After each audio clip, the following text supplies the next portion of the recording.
Hi and welcome everyone to our 58th episode of The Little Inside.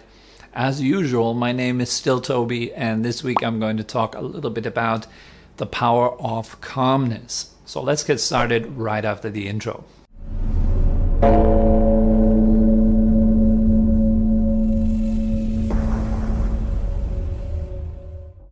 Have you noticed that sometimes when you sit in the waiting room of your doctor or waiting for a train at the train station, and there's nothing much to do, the phone battery has died, there's nothing to read, that there is this kind of sense of discomfort. You try to get yourself busy in some way. Maybe you read some of the advertisings that are around there, some of the posters around you, looking at other people, what they do, thinking about them, thinking about your past, thinking about your future, and so forth. So you will notice that the mind, when there is a gap in your life, when there is a moment of not doing anything, you're just sitting around there, you just need to wait for something, that in these moments, in these gaps, the mind is frantically searching for something to think about, something to do, something to get its hands on. And if that's the most random stuff, right? For myself, I know it that during retreats, for example, when I'm in a little room and there is nothing really in that room, there's a bed, there's a desk, and there's my meditation mat, there's nothing much going on, that I suddenly feel the urge to clean up the room. And it's already very clean, but I go outside and I get the broom and I start to broom, and I find like some dust at the window panes or something like this, and I start to dust them off, and I notice something here and something there. In no time, there's 1 hour that just passed and I didn't do anything other than just cleaning the room. And why did I do that? Well, because in these gaps that arise, there is a certain fear.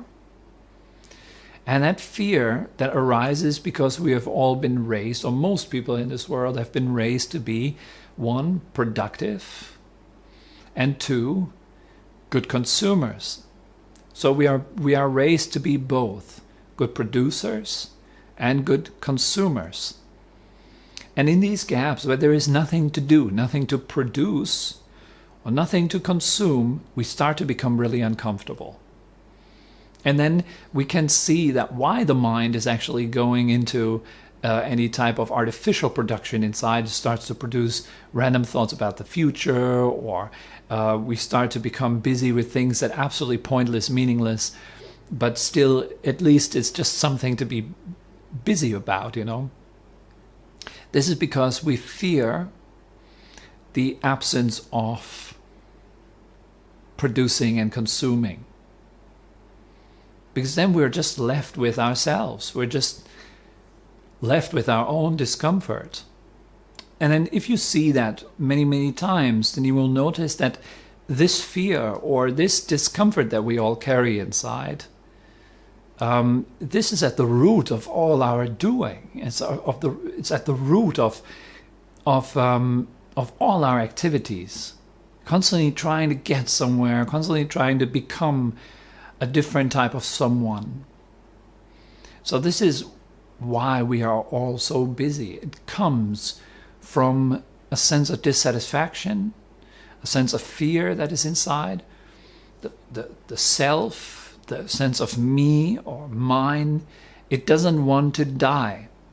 And in those gaps, in those moments when there's nothing to do, these calm moments, these waiting moments, that sense of self is threatened.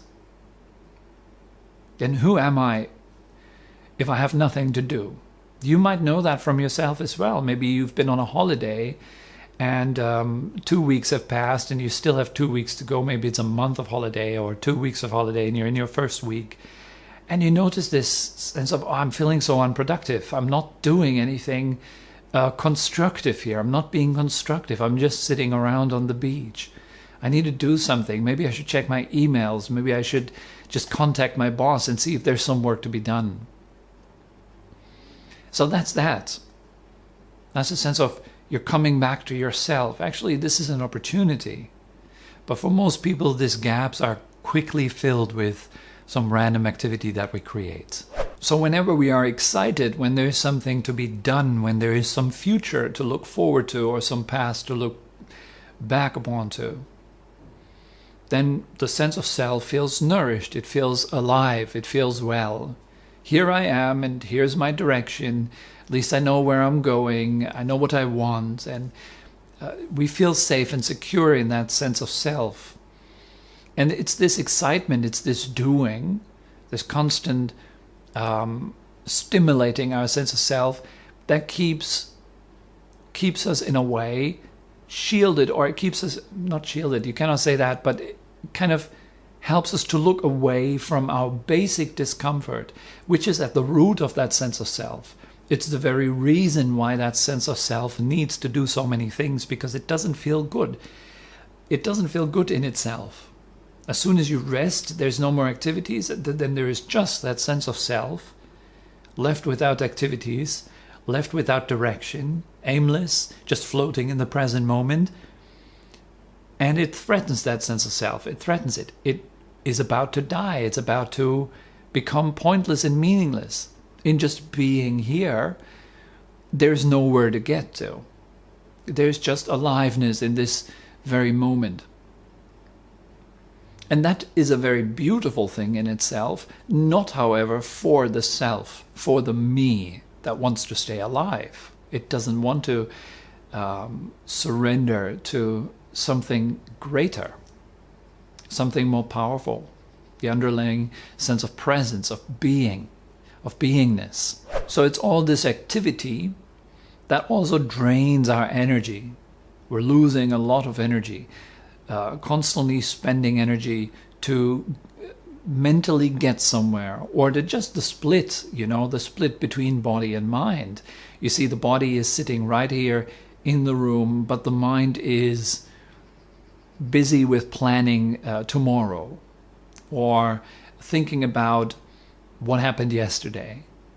And so that split between body and mind, not fully being here, it costs you energy. You need to spend energy mentally, energetically, and ultimately also physically. You need to spend energy to keep that split alive. And in that split, this is where the self finds its nourishment. The self is in itself not a thing that feels whole. It feels like a particle in a foreign universe, and it needs to kind of manage this universe. It needs to get somewhere. It needs to become someone else, something better. And so it's always striving. It's always this kind of dissatisfied, unsatisfied sense of striving to get somewhere else, to be somewhere else, to be something or someone else. And that costs you a lot of energy. In the wholeness, in the calmness, that which is this video is about, this calmness. In this calmness of simply just being here, united, where body and mind are at one. I'm sitting in the room, the body is sitting in the room, the mind is filling, your attention is filling that sitting body. So your mind is sitting there just like the body. There is power, and it's slowly building. So for most people, when they first tap into that, they go to a meditation seminar, they hear the teacher say, you've got to be present, bring your attention to the body, feel your breath, feel the way you sit and so forth, and then they try, right? So you sit down and you're at the bus station and there's nothing to do, and you say, okay, right now I could try this kind of mindfulness thing a little bit, and so you bring your attention to the body, feel the body sitting there on the chair. You feel for a while, and then the mind pulls you out again to something else. That's an old habit.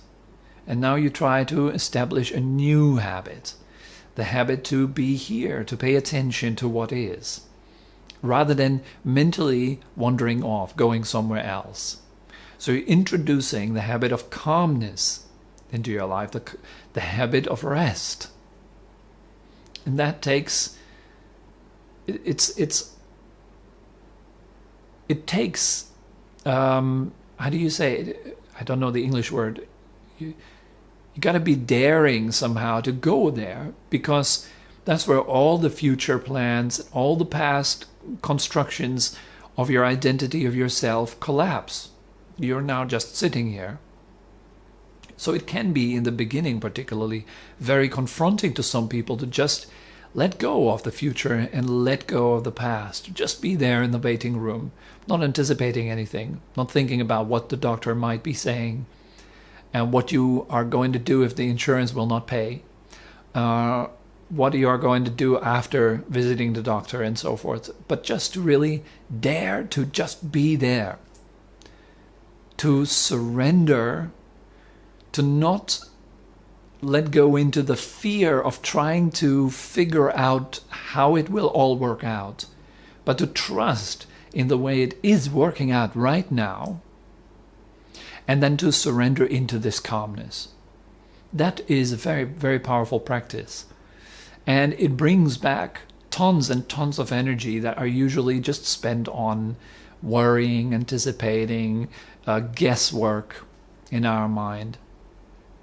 And now all this energy slowly returns to you as you dwell calmly, just sitting there, feeling your body, your breath, the way your body and your breath, your energy are interacting with one another. And you start to rest into that. Your energy gradually, slowly starts to return to you. It comes back to you. And how do you feel that? You feel more alive. That's one. You feel happy. When the mind is energized, I mentioned that in another video. I think I just put a link down there to this video. It's all about this, how actually a calm mind is an energized mind, and how this energy is translated as or into happiness. How we feel energy in the mind. We experience it as happiness. How do we feel energy in the body? We experience it as health. So when you are calm, you're not wasting energy. You're not inefficient. You're super efficient. You're sitting there in the waiting room and you're just sitting there. This is great efficiency. But in our culture, as very often, this is not seen as to be efficient. You're in the waiting room. You could use that time to actually worry about what might happen tomorrow. Then you're considered to be efficient. But that's not true. It's simply not true. Efficiency means that you are doing what you do 100%. You're fully there. It's not that the body does something and the mind does something else. That's inefficient, right? So calmness is a result of being efficient, of uniting body and mind, of being mindful, knowing what is or knowing what happens as it happens, without any preference. You're just here. And it takes guts to just be here. It's not easy to just be here. You're going to be confronted with all your cultural conditioning, your upbringing. So you got to do something. You got to figure that out. You can't just sit around here. That's in fact many times I hear that, right? When I teach a little bit about being present, let's say somewhere in the waiting room or something, and then people would usually say very often, well, I can't just sit around. I have a business to attend to. I have important stuff to run. Yes, that's okay. You might be just sitting around there in the waiting room, and let's say, okay, you're not just sitting around there, but you might be establishing a new plan for your business. You use 10 minutes of the waiting time to kind of figure out a few important points about your business, but then do that fully. I'm not saying don't ever worry about your business, or no, don't ever, I'm not saying that you should not attend to your business if you have a business. That's important, but if you do so, then do so 100% and fully. If you can, then do anything you do properly, fully, 100%. And that's a training, right? You cannot just start off and expect yourself to be able to do everything 100%, like walking from here to my car, driving to the next destination, and I'm 100% present all the time. You don't start like that, but you start with a little more presence. Maybe you feel the first few steps that you're taking. Maybe you feel when you're sitting down in your car, grabbing the steering wheel. Right now, talking in this video, talking about presence and so forth, hearing my own voice, knowing that I'm fully here right now, body and mind united. It's not that my mind is worrying about what I might have for dinner later or something like this. I'm doing this 100% right now.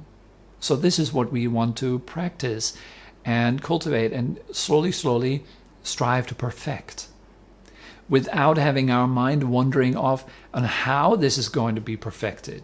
But actually, you're just working on it right now, right here. Coming back into the sense of calmness. Calmness simply means an absence of thought, an absence of past and future. You're fully here, devoted to your life, to this moment as it unfolds. Play with it, explore it, see how it helps you, and let me know if you have any questions. I'm always happy to receive your questions. You can write them down in the comment section below. I think for now this is good enough for this week. That nourishing aspect of calmness, I hope it will benefit your life in some ways, and I hope that this video actually will lead to a greater sense of empowerment inside of yourself and more happiness in your life. Okay, so as usual, if you do have any questions, you want to contact me, just write down in the comment section below anything you want to write. And I'm looking forward to see all of you guys again next Wednesday. Wish you a fantastic next week. Bye-bye.